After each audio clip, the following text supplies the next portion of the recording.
Water aid స్వచ్ఛంద సంస్థ వారు తాము పనిచేస్తున్న ప్రతిపాడు మండలం తుమ్మలపాలెం పంచాయతీ నందున్న మహిళల వ్యక్తిగత మరియు వృత్తిపరమైన అభివృద్ధి కొరకు జీవన నైపుణ్యాల శిక్షణ తరగతులు మరియు గుంటూరులోని కొత్తపేట యూనియన్ బ్యాంకు గ్రామీణ స్వయం ఉపాధి శిక్షణ కేంద్రం ద్వారా మహిళలకి టైలరింగ్ కార్యక్రమం గ్రామ స్థాయిలో అమలు చేశామని water aid project coordinator Suresh అన్నారు.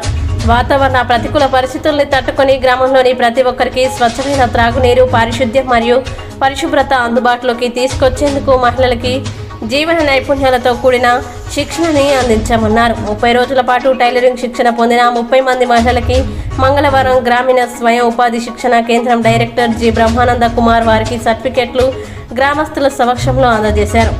ఈ కార్యక్రమానికి ముఖ్య అతిథులుగా గ్రామ పెద్దలు రాంబాబు, వాటర్ ఎయిడ్ సిబ్బంది మరియు అంగన్వాడీ టీచర్లు సీతామహాలక్ష్మి, ఇందిరా పాల్గొన్నారు. గ్రామంలోని మహిళల్ని ప్రోత్సహించి శిక్షణ తరగతులకి ప్రోత్సహించిన అంగన్వాడీ టీచర్లని ప్రాజెక్టు కోఆర్డినేటర్ సురేష్ అభినందించారు.